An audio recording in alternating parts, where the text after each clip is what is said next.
बिस्मिल्लाहिर्रहमानिर्रहीम। अस्सलाम वालेकुम स्टूडेंट्स, कैसे हैं आप लोग? ठीक ठाक हैं। आज का हमारा लेक्चर है डायमेंशंस और डायमेंशनल एनालिसिस पर। तो आइए सबसे पहले हम देखते हैं कि डायमेंशंस क्या होती हैं और किस तरह से किसी भी क्वांटिटी की डायमेंशन को फाइंड आउट किया जा सकता है। सो स्टूडेंट्स, आज की लेक्चर डिटेल आप लोगों के सामने लिखी है कि हमने सबसे पहले डायमेंशंस की डेफिनेशन पढ़नी, फिर हम सीखेंगे कि डायमेंशन बेस क्वांटिटी की कैसे फाइंड आउट की जा सकती है, और फिर डायमेंशंस डिराइव क्वांटिटीज की कैसे फाइंड आउट की जा सकती है, और फिर हम डिस्कस करेंगे कि डायमेंशंस के और डायमेंशनल एनालिसिस के यूजेस क्या हैं, बेनिफिट्स क्या हैं, इनको हम किस मकसद के लिए इस्तेमाल कर सकते हैं। तो सबसे पहले देखते हैं जी डेफिनेशन क्या है। So what is a dimension? Dimension होती क्या है, सबसे पहले हमें यह क्लियर करना है। तो याद रखिएगा, each base quantity is considered as a dimension.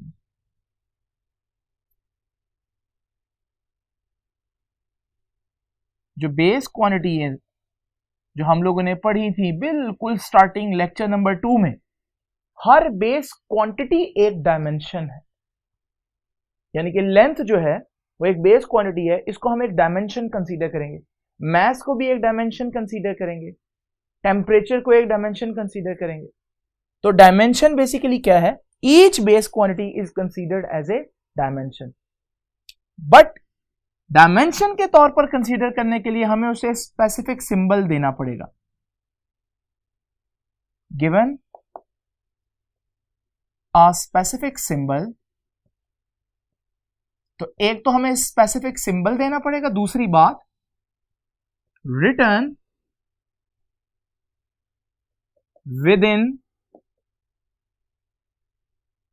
Square brackets, और दूसरी इंपॉर्टेंट बात कि हमें उनको स्क्वायर ब्रैकेट्स में लिखना पड़ेगा। तीन इंपॉर्टेंट वर्ड्स हैं कि हर बेस क्वांटिटी को डायमेंशन बनाया गया, जिसको एक स्पेसिफिक सिंबल देना पड़ेगा, और उनको स्क्वायर ब्रैकेट्स में लिखना पड़ेगा। उसके बाद हम देखते हैं, डेफिनेशन तो समझ में आ गई, तो बेस क्वांटिटीज की डायमेंशंस कैसे होंगी। सबसे पहले हमें बेस क्वांटिटीज की डायमेंशन से पहले बेस क्वांटिटीज को याद रखना है, और वो हम लोगों ने चैप्टर नंबर 2 में पढ़ा था कि बेस क्वांटिटीज क्या होती हैं। आइए जरा उनको दोबारा से रिकॉल करते हैं कि बेस क्वांटिटीज क्या थी।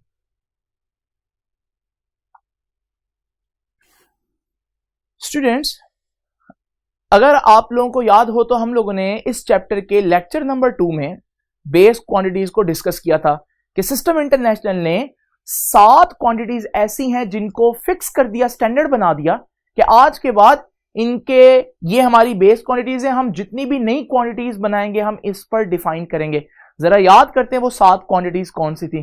तो ये टेबल जो आपके सामने नजर आ रहा है, ये टेबल में length, mass, time, temperature, electric current, amount of substance and intensity of light, ये वो 7 क्वांटिटीज थी जिनको मैंने बेस बोला था। इनकी डेफिनेशन किसी और पर नहीं की जा सकती। अब ये बेस क्वांटिटीज है तो इनकी डायमेंशंस क्या होंगी? मैंने पहले ही बताया, हमें इनको स्पेसिफिक सिंबल देना पड़ेगा डायमेंशन के लिए, और साथ स्क्वायर ब्रैकेट्स में भी लिखना पड़ेगा। तो जरा देखते हैं, हमारे पास जो मास है इसका डायमेंशन इसकी बनेगी, क्योंकि मास m से है तो हम यही इसकी डायमेंशन देते हैं, और साथ स्क्वायर ब्रैकेट्स डालेंगे। तो capital M with in square bracket is basically the dimension of mass. तो जहां भी मास आएगा, यूनिट में तो हम किलोग्राम लिखते हैं, लेकिन डायमेंशन में हम मास को एक सिंबल देंगे m और स्क्वायर ब्रैकेट्स में लिखेंगे। इसी तरह हमारे पास ये सब की डायमेंशन जो है वो आप देख सकते हैं। इसी तरह लेंथ जो है उसकी डायमेंशन जो है वो L ब्रैकेट के अंदर। इसी तरह टाइम की डायमेंशन जो है वो कैपिटल T, वो भी ब्रैकेट में।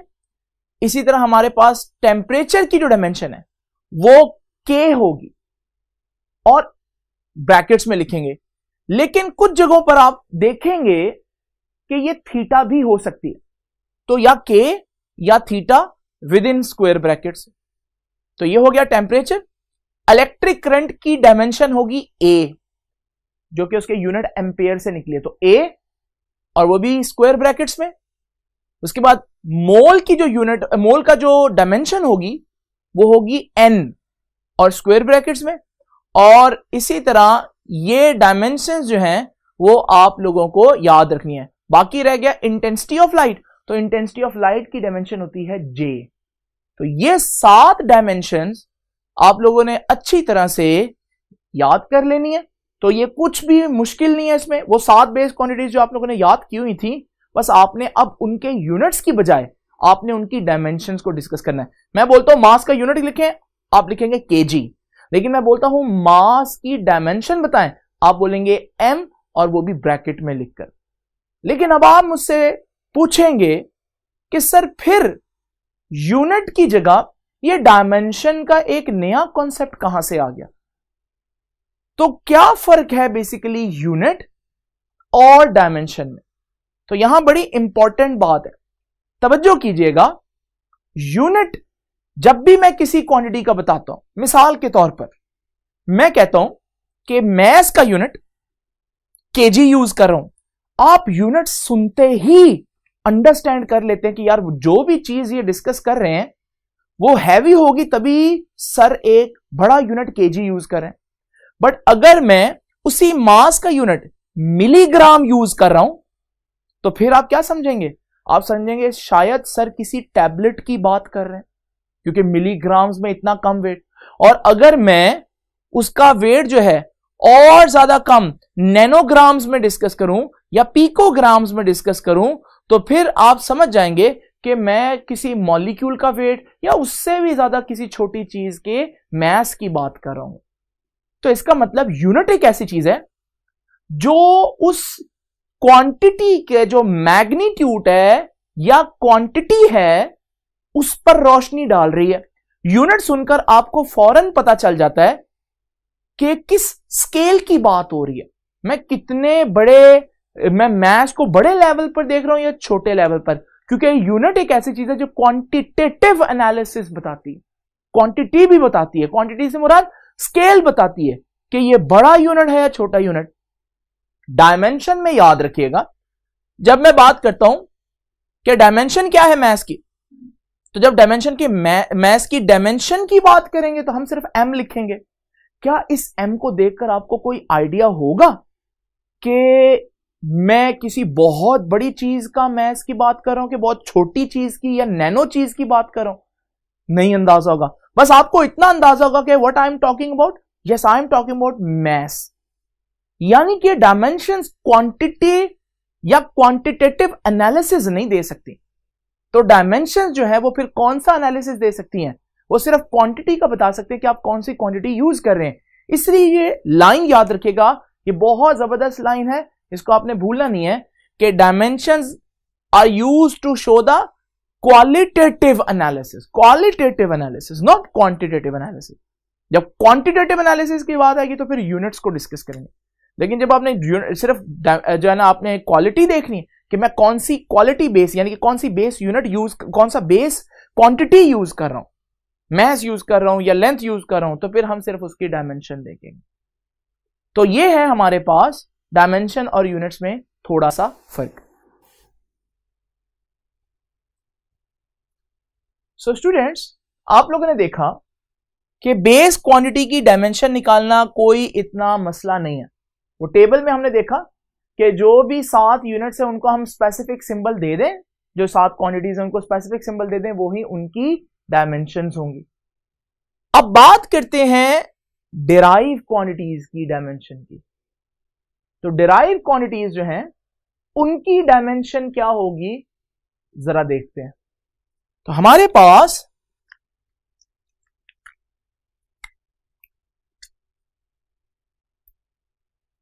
डायमेंशन ऑफ डिराइव क्वांटिटीज,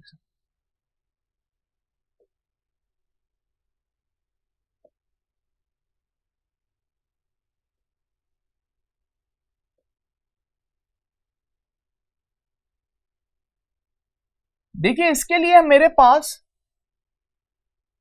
दो तरीके समझाने के। एक तरीका बहुत बेसिक है और एक तरीका थोड़ा सा एडवांस है उन बच्चों के लिए जिन्होंने यूनिट्स को अच्छी तरह से याद रखा हुआ है। तो जरा तवज्जो कीजिएगा। डिराइव क्वांटिटी की डायमेंशन निकालने के लिए आपको दो तरीके हैं आपके पास जिनको आप यूज कर सकते हैं। Number one, using formula. Formula अगर आपको पता हो उस क्वांटिटी का, आप उसकी डायमेंशन निकाल सकते हैं। Number two, using derive unit, या आपको उस क्वांटिटी का यूनिट पता हो तो भी आप बहुत आसानी से उसकी डायमेंशन निकाल सकते हैं। तो जरा तवज्जो कीजिएगा कि यह तरीका किस तरह से यूज करना है। लेकिन उसके लिए वो जो अभी मैंने आप लोगों को टेबल बताया कि वो जो 7 बेस क्वांटिटीज हैं उनकी क्या डायमेंशंस बनती हैं, वो याद रखिएगा। अगर आप वो याद रखेंगे तो फिर आप इसको सॉल्व कर सकते हैं। तो जरा देखते हैं अब हम। ये देखिए जी, हमारे पास सपोज करें हमें स्पीड की डायमेंशन निकालनी है। क्या आपको स्पीड का फार्मूला आता है? Yes, speed is distance over time. तो डिस्टेंस ओवर टाइम। अब आपको फार्मूला आ गया। अगर आप स्पीड की डायमेंशन निकालना चाहते हैं तो फिर स्पीड की डायमेंशन निकालने के लिए आपको डिस्टेंस की भी डायमेंशन पता होनी चाहिए और टाइम की भी डायमेंशन पता होनी चाहिए। अब जरा इमेजिन करें फिर से जो मैंने आप लोगों को टेबल बताया, हमने उसमें डिस्टेंस की यानी कि लेंथ की डायमेंशन देखी है और वो कितनी है? L। और टाइम की डायमेंशन हमने देखी है T होती है। तो ये आ गई स्पीड की डायमेंशन। और स्पीड की डायमेंशन क्या बनेगी? L T -1, क्योंकि T जो है वो ऊपर जाकर -1 पावर नेगेटिव हो जाएगी। ये है हमारे पास स्पीड की डायमेंशन। इसको नोट कर ले। तो आपने देखा कि किस तरह से हम स्पीड की डायमेंशन फाइंड आउट कर सकते हैं अगर हमें स्पीड का फॉर्मूला पता हो और जो बेस क्वांटिटीज यूज हो रही हैं उनकी डायमेंशंस का पता हो। मैंने आपको कितनी बेस क्वांटिटीज की डायमेंशंस बताई? 7। लेकिन आप बेफिक्र रहें, आपके लेवल पर जो यूज होंगी वो सिर्फ पहली 3 है। कौन कौन सी? मैस के लिए M, लेंथ के लिए L और टाइम के लिए T। तो आप लोगों ने सिर्फ इन 3 पर ध्यान देना है। तो वो जो बाकी 4 हैं याद कर लें, अच्छी बात है, लेकिन मुश्किल है कि वो आपको जो है एफएससी के सिलेबस में पूछी जाए, लेकिन आपको पता होना चाहिए। अब जरा देखिए, ये LT-1 जो आया, अब देख रहे हैं इसमें M नहीं आ रहा, तो समटाइम्स इसको यूं भी लिखा जा सकता है कि M लिख दो, लेकिन उसकी पावर क्या लिख दो? 0, क्योंकि किसी भी चीज की पावर 0 1 होती है। तो यूं लिख दो या यूं लिख दो, ये एक ही चीज है, क्योंकि M की पावर 0 1 होगी तो ऊपर नहीं लिखा हुआ। ये हमारे पास डायमेंशनल फॉर्मूला है। किसका? Of speed. यह है डायमेंशनल फॉर्मूला ऑफ स्पीड। यहां अब जरा डिस्कस करते हैं कि अगर फॉर्मूला वाला मेथड आप यूज नहीं करना चाहते तो फिर दूसरा कौन सा तरीका है? जरा सोचें, स्पीड की डायमेंशन फिर से निकालते हैं इस मेथड से। स्पीड का यूनिट मालूम है आपको? आप में से अक्सर बच्चों ने डिराइव यूनिट्स पढ़े, वो फौरन से कहेंगे यस सर, स्पीड का यूनिट तो होता है मीटर पर सेकंड। अब इस यूनिट को मैं डायमेंशन में चेंज कर सकता हूं। ये मीटर है, मीटर किसका यूनिट है? लेंथ का। और लेंथ जो है उसकी डायमेंशन क्या होती है? ये देखिए, लेंथ की डायमेंशन है एल, तो मैं इसकी जगह एल लिख दूंगा। सेकंड किसका यूनिट है? टाइम का, और टाइम की डायमेंशन क्या होती है? टी, तो मैं इसकी जगह टी लिख दूंगा। और वही डायमेंशन जो मैंने इतनी प्रोसेस के बाद निकाली, वो डायमेंशन यहां मैं डायरेक्ट भी निकाल सकता हूं अगर मुझे यूनिट मालूम हो। और इस वक्त मुझे यूनिट मालूम होने चाहिए, क्योंकि ये क्वांटिटीज के यूनिट्स हम लोग पहले लेक्चर में, दूसरे लेक्चर में कवर करके आए हैं। और आप देख रही हैं ये मेथड कितना आसान है अगर हमें सिर्फ थोड़ी सी एफर्ट यूनिट पर की हो तो।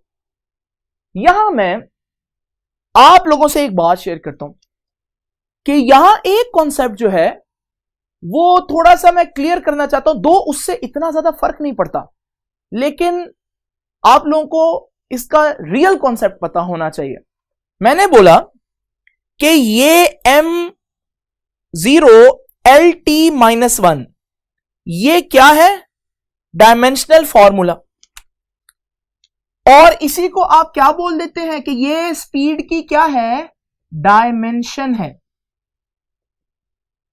बेटा अगर हकीकत बताएं तो ये स्पीड का डायमेंशनल फॉर्मूला तो है, लेकिन ये स्पीड की डायमेंशन नहीं।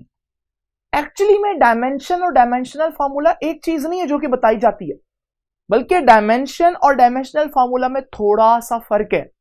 So what is dimension? Dimensional formula तो यही है। What is dimension? Dimension basically powers जो हैं उनको बोलते हैं। यानी यूनिट में किसी भी क्वांटिटी की जो पावर आती है वो डायमेंशन है उसकी। यानी मास की कितनी पावर आ रही है? 0। इसका मतलब मास की डायमेंशन कितनी हुई? 0। इसका मतलब क्या हुआ कि मास मैटर नहीं करता स्पीड में। और ये एक हकीकत है कि मास स्पीड में वाकई में मैटर नहीं करता। इसी तरह लेंथ के ऊपर कुछ नहीं लिखा, जिसके ऊपर ना लिखा उसके ऊपर 1 लिखा होता है। तो what is the dimension of length? तो आप कहेंगे डायमेंशन पावर। देखें तो लेंथ की क्या पावर है? 1 है, तो यही उसकी डायमेंशन है। इसी तरह टी की डायमेंशन क्या है? -1। तो ये एक्चुअल में कॉन्सेप्ट है। ये डायमेंशंस हैं जो ऊपर लिखी हैं, पावर्स जो हैं। और ये पूरी जो चीज हमने कैलकुलेट किया ये डायमेंशनल फॉर्मूला है। लेकिन बहरहाल हम डायमेंशंस और डायमेंशनल फॉर्मूला को एक ही चीज कह देते हैं ताकि आप कंफ्यूज ना हो बुक में। तो आज के बाद हम ये कहेंगे यही डायमेंशन है स्पीड की और यही डायमेंशनल फॉर्मूला है। ठीक है जी, तो ये चीज आपको मैंने क्लियर की है। अब एक और एग्जांपल देखते हैं जरा। तो स्टूडेंट्स, अभी मैंने स्पीड की डायमेंशन फाइंड आउट की, और स्पीड की डायमेंशन है यानी कि v की डायमेंशन है, स्पीड का सिंबल होता है v, LT-1। अगर आप m लिखना चाहें तो m की पावर को 0 लिखना पड़ेगा। अब हम डिस्कस करते हैं एक्सेलरेशन का डायमेंशन। एक्सेलरेशन का फॉर्मूला क्या होता है? अब फॉर्मूले वाला मेथड यूज करते हैं पहले। एक्सेलरेशन का फॉर्मूला क्या होता है? एक्सेलरेशन होता है, पहले हम एक्सेलरेशन का फॉर्मूला नोट कर लें।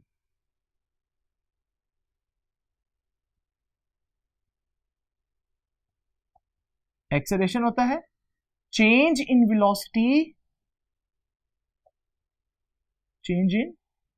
Velocity divided by time. इस फॉर्मूले को आप ऐसे भी जानते हैं कि acceleration a is equal to change in velocity over time. अब जरा देखिए, अगर आप एक्सेलरेशन फाइंड आउट करना चाहते हैं, इसकी डायमेंशन फाइंड आउट करना चाहते हैं, तो उसकी डायमेंशन कैसे आएगी, जो स्पीड या वेलोसिटी की डायमेंशन होती है डिवाइडेड बाय जो टाइम की डायमेंशन होती है। अब स्पीड की डायमेंशन अभी मैंने मिटाई नहीं इसलिए लिखी हुई है ताकि आपको याद हो पिछले स्टेप में हमने क्या निकाली थी dimension, LT-1 divided by time की डायमेंशन। टाइम की डायमेंशन तो टाइम बेस्ड क्वांटिटी है, उसकी डायमेंशन तो सिंपल टी होती है। तो जब ये टी ऊपर जाएगा ये भी -1 हो जाएगा। तो ये हमारे पास बना LT-1 और साथ ये टी ऊपर जाकर -1 हो जाएगा। ये T-1 मल्टीप्लाई होकर LT-2 आ जाएगा। ये है एक्सेलरेशन का डायमेंशनल फॉर्मूला, या डायमेंशन भी कह देते हैं क्योंकि अभी हमने ये डिसाइड किया। और अगर मैं इसको मास इसमें नहीं आ रहा, अगर मैं मास लिखना चाहूं तो फिर मैं इसको ऐसे लिख सकता हूं,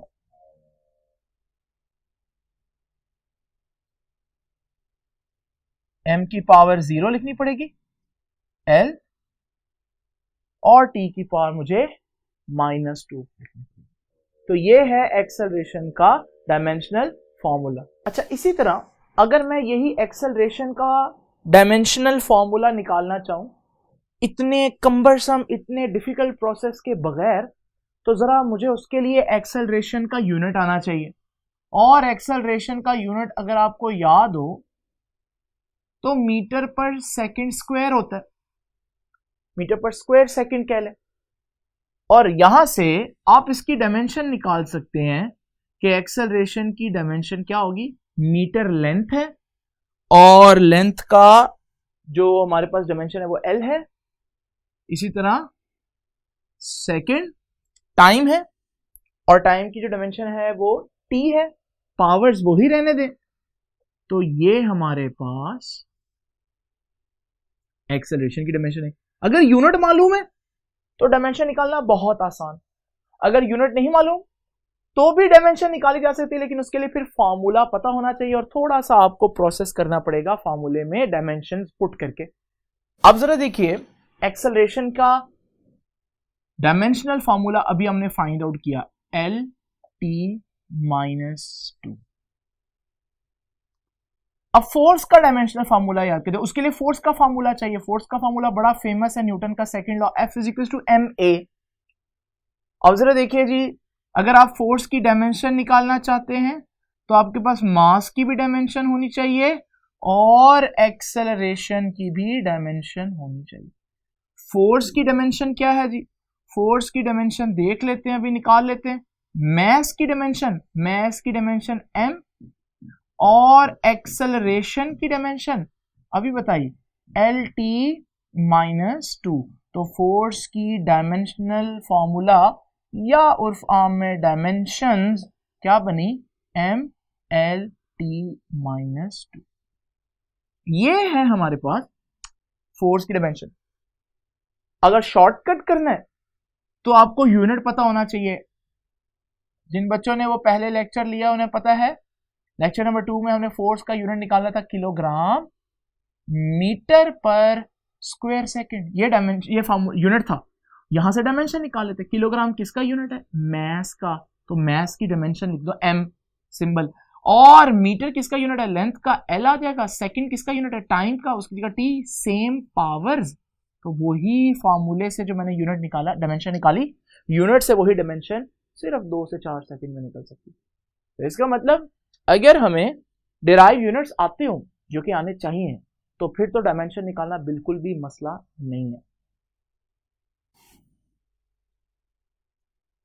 सो स्टूडेंट्स, अब हम जरा डायमेंशंस फाइंड आउट करते हैं इन डिराइव क्वांटिटीज की, फार्मूला को यूज किए बगैर, क्योंकि वो ज्यादा डिफिकल्ट मेथड है और अगर आप यूनिट याद कर लें तो हमारे लिए बहुत आसानी हो जाएगी। जरा रिकॉल करें, ये टेबल हम लोगों ने पहले चैप्टर नंबर 1 के आर्टिकल नंबर 2 में पढ़ लिया हो। जरा इस टेबल को देखें, इसका पहला कॉलम बता रहा है कि इसके अंदर जो डिराइव क्वांटिटी है वो कौन सी है। दूसरे कॉलम में उस पर्टिकुलर डिराइव क्वांटिटी का यूनिट आएगा, लेकिन आज मैं एक नया कॉलम भी ऐड कर रहा हूं जो उस क्वांटिटी का जो डायमेंशन है वो भी बताएगी। सिंपल रूल है, कोई इतना मसला नहीं है।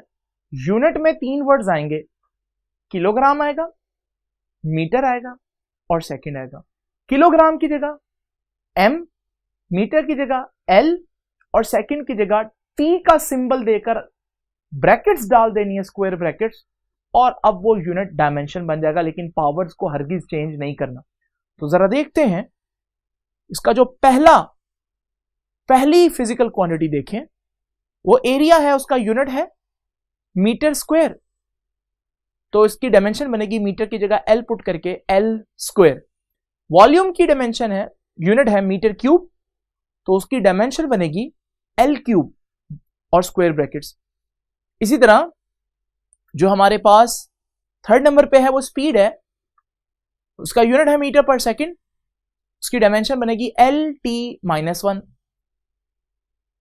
एक्सेलरेशन जो है फोर्थ नंबर पर, उसका यूनिट है मीटर पर स्क्वायर सेकंड, तो उसकी डायमेंशन बनेगी मीटर की जगह l, सेकंड की जगह t, तो lt-2। इसी तरह फिफ्थ नंबर पर अगर आप देखें फोर्स, तो वो है किलोग्राम मीटर पर सेकंड स्क्वायर, तो ये बनेगा m lt-2। इसी तरह हमारे पास नेक्स्ट है वर्क, जिसका यूनिट है किलोग्राम मीटर स्क्वायर पर स्क्वायर सेकंड, तो इसकी जो डायमेंशन बनेगी वो बनेगी ml2t-2।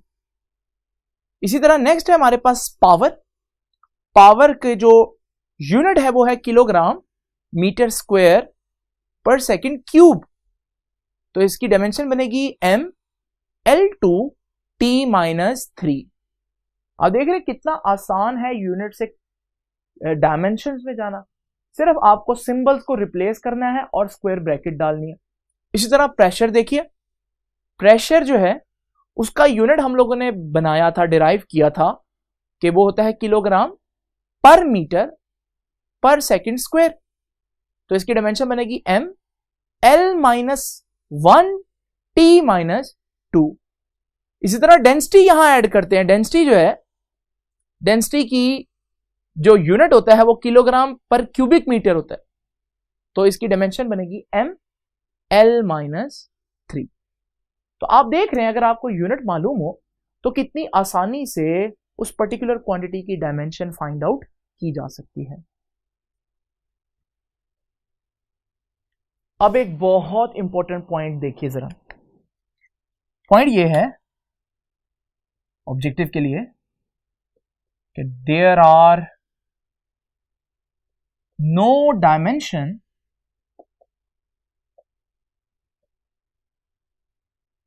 Of a pure number. अगर कोई प्योर नंबर है तो उसकी डायमेंशन नहीं होगी। एग्जांपल देखिए, जैसे पाई है, पाई जैसे एक न्यूमेरिकल वैल्यू है 3.14, इसका कोई, ये एक सिर्फ नंबर है, इसकी कोई डायमेंशन नहीं होगी। इसी तरह नेक्स्ट पॉइंट है, देयर आर नो डायमेंशन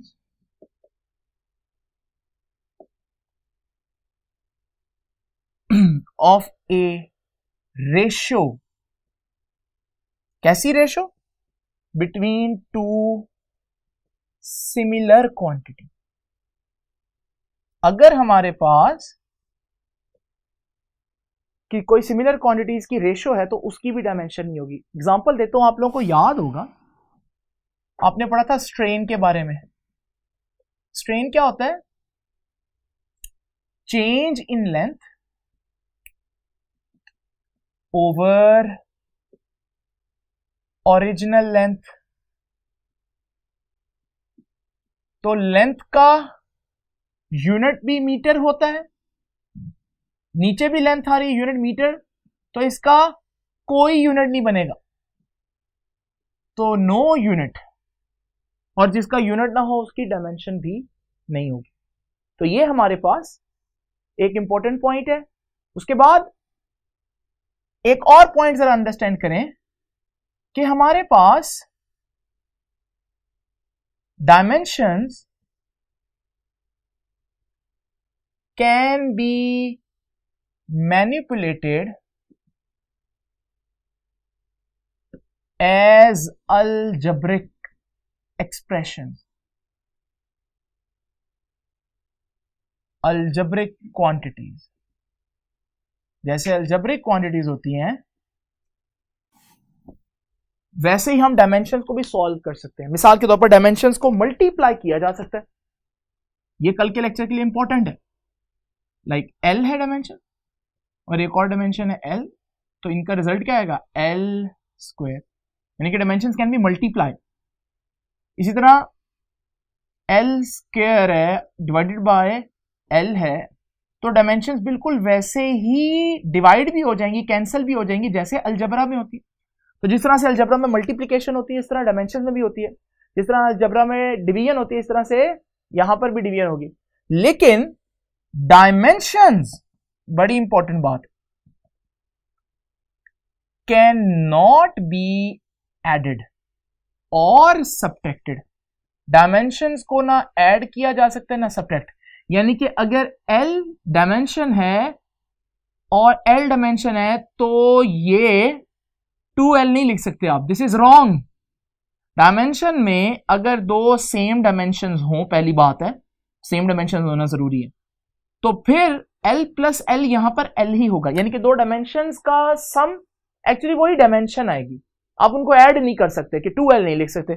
इसी तरह L माइनस L, तो वही डायमेंशन आएगी, यानी कि एक क्वांटिटी में दूसरी क्वांटिटी ऐड, वही क्वांटिटी ऐड करें तो आंसर में भी वही क्वांटिटी आएगी। इसका ये मतलब है। तो डायमेंशंस को हम ऐड या सब्ट्रैक्ट नहीं कर सकते। यहां लेक्चर खत्म होता है। लेक्चर से पहले एक छोटा सा एमसीक्यू डिस्कस करते हैं। तो स्टूडेंट्स, यह आज के लेक्चर की लास्ट चीज है जिसको आप लोगों ने नोट करना है। मैं आपको कहता हूं कि which one is not correct, और ये चार ऑप्शंस देखें। पहली ऑप्शन है कि a quantity can have dimension and unit। इस ऑप्शन को देखते हैं कि ये करेक्ट है या नहीं, कि डायमेंशन भी हो और यूनिट भी हो। कोई एग्जांपल से मैं क्लियर करता हूं। चलें जी, एग्जांपल देखते हैं। एग्जांपल देख लें, फोर्स की डायमेंशन और यूनिट देखते हैं। फोर्स का यूनिट हमने पढ़ा किलोग्राम मीटर पर सेकंड स्क्वायर और डायमेंशन mL/t-2। इसका मतलब ये तो हमारे पास बिल्कुल करेक्ट बात है। दूसरी ऑप्शन देखते हैं कि हमारे पास a quantity can not have unit, don't have unit and dimension। ना यूनिट हो ना डायमेंशन हो, क्या ये मुमकिन है? जरा देखते हैं। अभी हमने देखा स्ट्रेन, स्ट्रेन जो है उसका कोई यूनिट नहीं और उसका कोई डायमेंशन नहीं क्योंकि रेशियो है। इसी तरह थर्ड देखिए, a quantity can have unit but no dimension। ये बड़ी इंपॉर्टेंट बात है। ऐसा हो सकता है कि किसी चीज का यूनिट हो लेकिन डायमेंशन ना हो, तो इसका आंसर है यस, दिस इज पॉसिबल। और एग्जांपल याद रखिएगा एंगल की। डू यू रिमेंबर, हमने सप्लीमेंट्री यूनिट्स पढ़े थे, उसमें हम लोगों ने पढ़ा था कि एंगल इन रेडियन का फॉर्मूला क्या होता है। एंगल इन रेडियन का फॉर्मूला होता है आर्क लेंथ ओवर रेडियस। अब ऊपर भी लेंथ है, नीचे रेडियस है, रेडियस भी तो लेंथ ही है, तो ये कैंसिल हो जाएंगी इनकी डायमेंशंस, तो L L से कैंसिल हो जाएगा, तो नो डायमेंशन। लेकिन क्या एंगल का यूनिट नहीं होता? एंगल का यूनिट तो होता है, रेडियन ही तो एंगल का यूनिट है। तो इसका मतलब यह भी मुमकिन है कि किसी क्वांटिटी का यूनिट हो मगर डायमेंशन ना हो। अब फोर्थ ऑप्शन देखें, अ क्वांटिटी हैव